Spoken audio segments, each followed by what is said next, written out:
Орманда жолбарыс бір күні түлкіні ұстап алады. Ал түлкі жолбарысқа былай дейді: сен мені жей алмайсың, мен бұл орманға қожалық етуге келгенмін, деп құйрығын бұлғаңдатып, тұмсығын жоғары көтереді.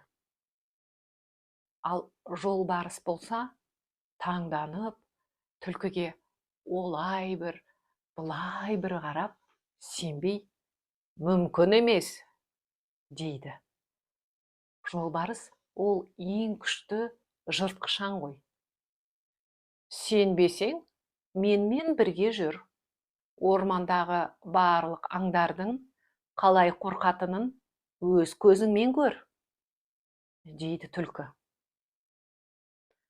Жолбарыс түлкінің артынан еріп келе жатады. Ал түлкі болса, паңданып, жолбарыстың алдына түсіп келе жатады.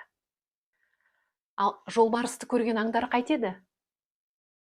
Әрине, зәре құттары қалмай, барлығы тым-тырақай қаша жөнеледі.